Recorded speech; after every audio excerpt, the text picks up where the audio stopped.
Hey, what's up, my YouTube fam? This is Larry with the Best Credit Repair channel. Today, we're going to be talking off charge-offs, but I'm going to break it down into volume 1 and 2 to make the videos a little bit shorter. So we're going to talk about what is a charge-off. We're going to talk about how damaging a charge-off is on your credit report. We're going to talk about how it's reported, and we're going to talk about how to look for inaccuracies on that charge-off. Right? Volume 2, we're going to talk about strategies to get the charge-off removed. Right? I don't want to combine both. It's a lot of information, but we're going to talk about right that after this intro.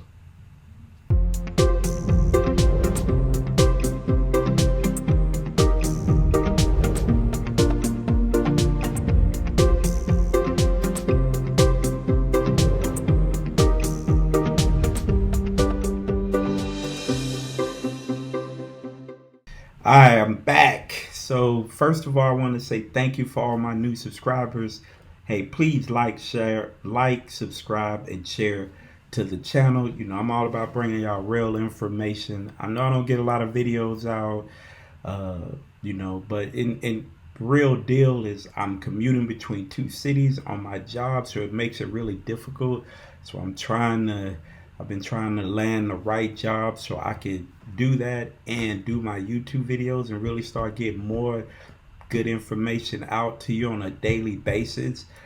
So that's kind of where I'm at, but I'm trying to do the best I can until my situation changes to be better, getting y'all this information. So please bear with me. I have a lot of other information to get out to y'all. But today we're going to talk about charge-offs because I get so many people that contact me about charge-off. They viewed my 1099 videos, and then they look at all these other people's videos, and then a lot of them just got misinformation and they're not broken down to them. And I'm going to break it all down to you today. But I'm going to break it down into volume 1 and 2 to kind of shorten my videos. I understand that sometimes my videos get way too long, 30, 40 minutes, and people just don't have it. It's busy. Everybody's busy. I'm busy. We don't have time to watch a video that long. So I'm going to break them down to a little bit shorter. So first thing we're going to talk about is what is a charge-off. A lot of people have misinformation on what a charge-off. It is just a terminology that is used to say this account has been charged off because they haven't received any payments, or the agreement that was signed when you open that account has been voided. No payments have been made. There's multiple late payments, or that person has stopped making payments on that account, so they just charge it off to say, hey, we're not that they're trying to collect the money, but we're moving this account into a different status because it is not an open active account. And basically, just to simplify, that is what it is. Now, I want to tell you, a lot of people worry about collection accounts before charge-offs. Charge-offs are your most damaging accounts on your credit report. They are the most. And the reason they're the most is because when you get a credit report, right, and you look at your charge off, all y'all can look at it, it's going to say it's a derogatory account. It's going to have a balance that you owe. It's going to have a past due balance that you owe. And then it's going to have the last date of payment. And then if you look down in your 2-year history, you're going to see CO, charge off. They're going to report that charge off every single month that count is open. Every single month. So that count continually stays current, right? It's not aging because every month they're putting charge off. That's why you see that CO in your 2-year payment history. So remember, derogatory that's being reported. And it's a delinquent account because it's past due. It has a balance that goes against your DTI. And then you got your past due 120 days, 150 days, 180 days. And then they charge it off. And then now they just start putting CO. Every month you got CO. So if you allow that charge off to stay open on your credit report for 2 years, you're going to get a charge off status for 2 years on your 2 year payment history. Remember that payment history, that 2 year payment history, after 2 years, is not really affecting your credit score. That's why most credit reporting agencies don't report more than 2 years of your history. Now, if you're going to get a mortgage is going to pull the whole 7 years. But that's a different FICO scoring module. That's why sometimes when people pull their mortgage FICO score, it's lower than their standard FICO score, right? Because they're looking deeper into your credit report, longer into your credit report. But your standard FICO score, like if you go on Experian, TransUnion, Experian, and you go up and it tells your FICO score. Remember, your 2 year payment history after 2 years, that they're not really grading that payment history, right? So when you have a charge off and you allow that charge off to stay in that charge off status, it is current charge off, charge off, charge off, charge off. So your 2 year payment history is still getting reported. It's still getting reported. So you have to figure out a way to get this done. Some people they want to get out of this charge off with nothing. Let me explain something else to you. Even if they issue you and they charge it off, right? They have not at that point did a 1099-C or nothing. I always tell my clients, listen, that is the most damaging thing on your credit report. If you try to go get a mortgage, they're going to look at that charge off and they're going to tell you no. You need to take care of this charge off. So I tell my clients, I say, listen, I get it. We can try to get this off, but it's very difficult to get a charge off. And I'm going to keep it real with you. When the original creditor has the contract, right? Have every single payment, they got everything on that account readily available to them. And then there's something called a statutory limitations. So you let that ride. Whatever state you're in, Texas is 4 years, California 4 years, Virginia 5 years. I think New York is 6 years. You got all that time that you think you're okay. They could be laying wait and then come back and sue you. I always tell my clients, settle this account. Because once you settle this account, they can't come after you. And then on top of that, the reason you want them to settle it because that portion of the unsettled amount, say the account was $10,000, they settle for $2,000. That other $8,000, they have to file on their taxes and they're going to send you a 1099-C. And we're going to talk about those strategies in volume 2. And how you can use it and how you can use other information to help you get it removed.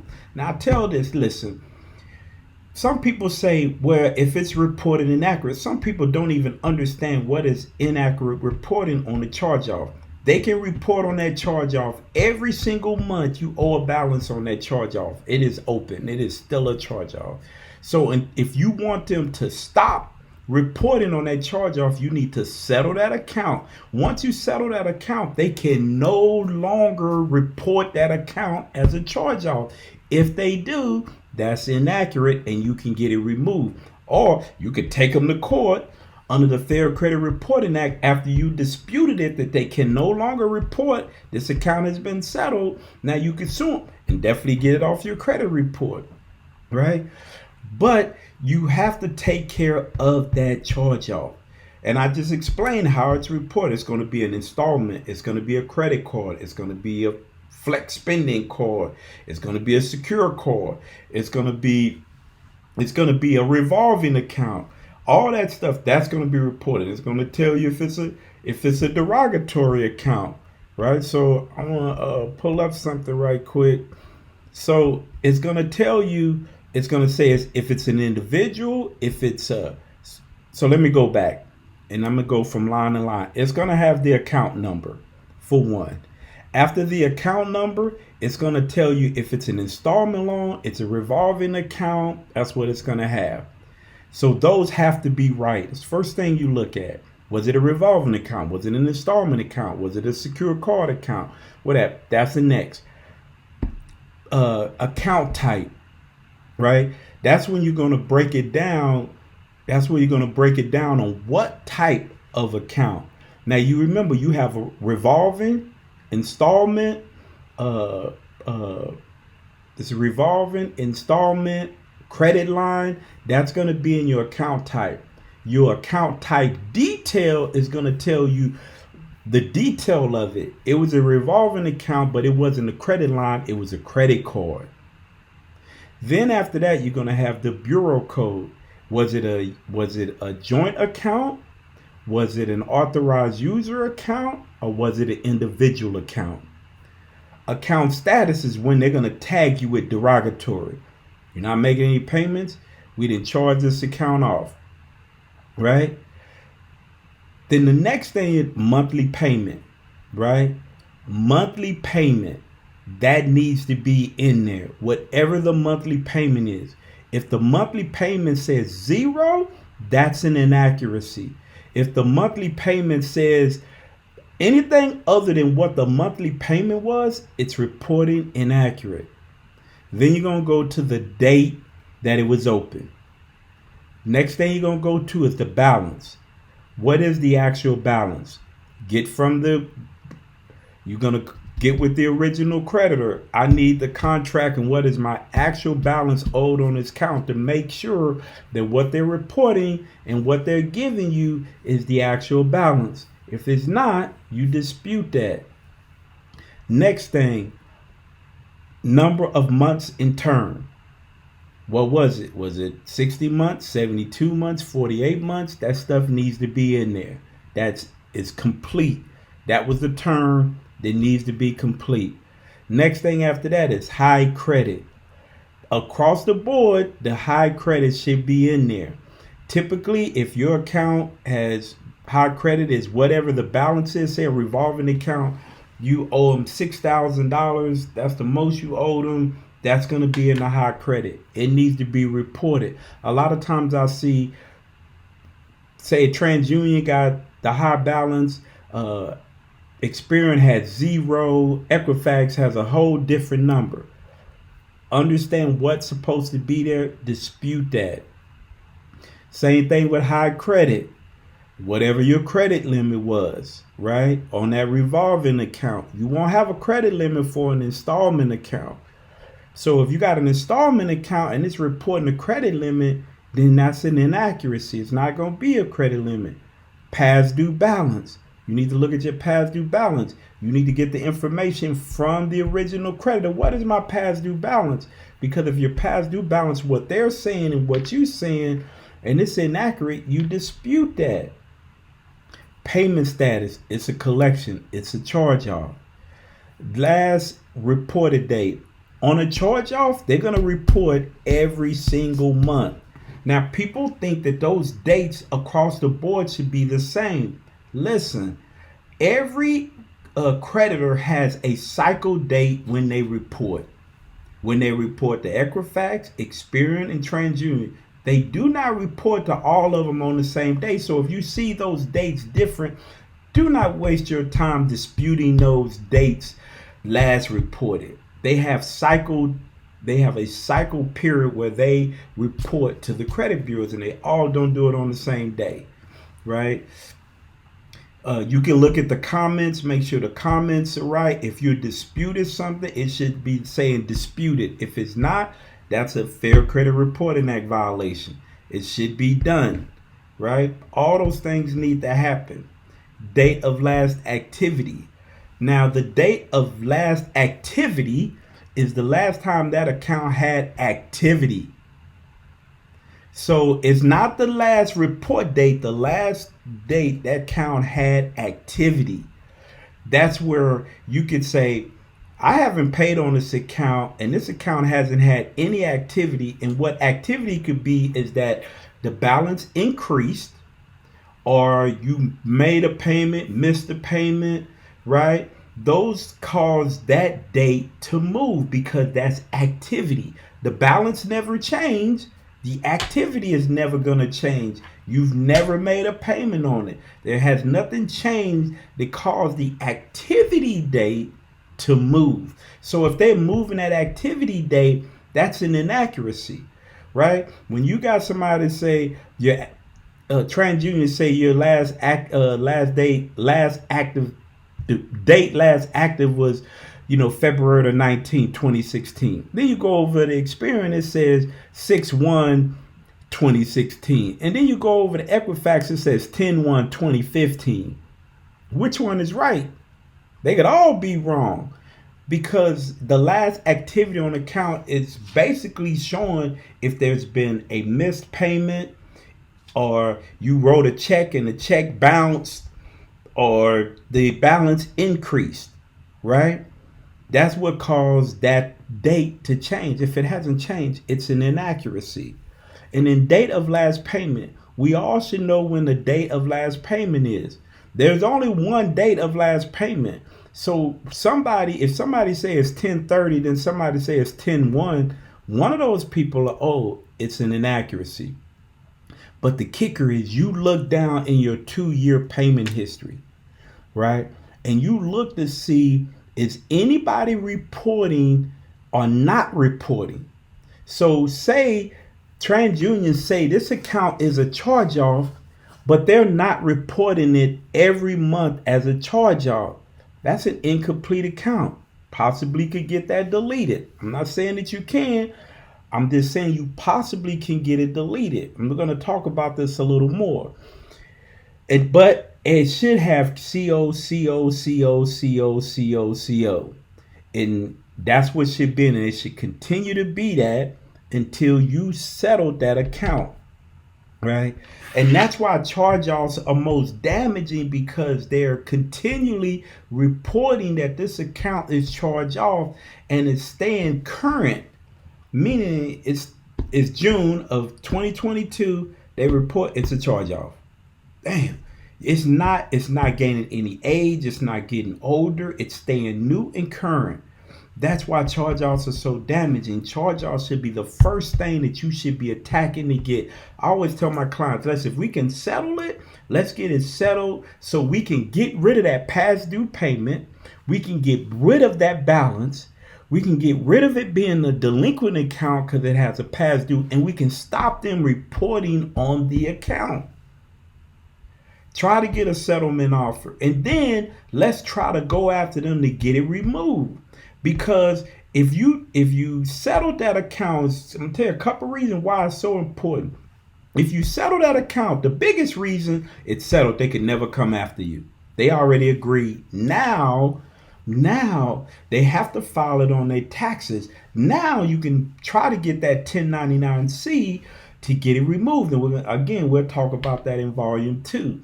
That's why it's so powerful. They can't come after you. You don't have to worry about them. And they stop reporting it on your credit. That CO stops. And if they do not stop, you have a violation of the Fair Credit Reporting Act, and you can sue them for that, because they cannot report that charge off after you settled that account and it is a closed charge off account. They cannot report it, right?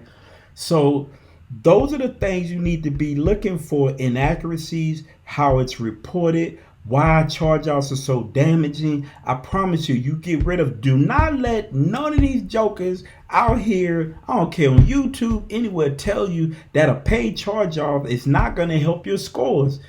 They don't understand FICO, right? And they're trying to get you to come in and you buy a service or whatever they're trying to get you to do. It's not true.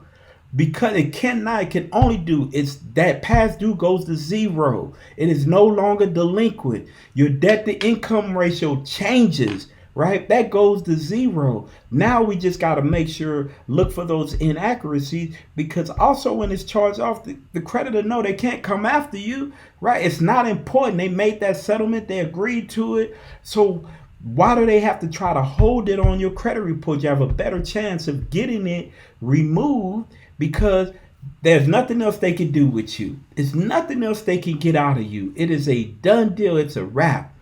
So I just want to cover that. Stay tuned for volume 2. We're going to talk about different strategies to get this off. But hopefully, I've answered a lot of questions, broke something down to you. If you have any other questions, you know the deal. Email me. Email me at lcoleman at Advanced Loan Credit Services. It's up on the screen. You could email me. I will answer any questions for you. If you're interested in my master dispute package, it has all this information in there. You can get it at $70. You can send it. I have somebody working on my website. Hopefully, when that gets all done, you'll be able to download it. You could just go straight to the website, download. I got somebody working on my website. About time. Once you email me, I will give you my phone number. You can talk to me. You could text me. You could ask me any questions. I'm here for y'all, right? So I appreciate y'all. Appreciate y'all hanging out. But you know what to do. Please like, subscribe, and share to the channel. That's all I ask you, man. I'm bringing and digging and giving y'all good information. Just give me a like and give me a thumbs up. And just say, hey, Larry, I appreciate you, and shoot me any comments that you may have. I know I have a couple I need to answer, so if you're watching this video and I haven't answered your comments, I will be answering your comments in the next day or so. I get so many now, so I appreciate y'all. Thank you for hanging out, and I'll see you next time.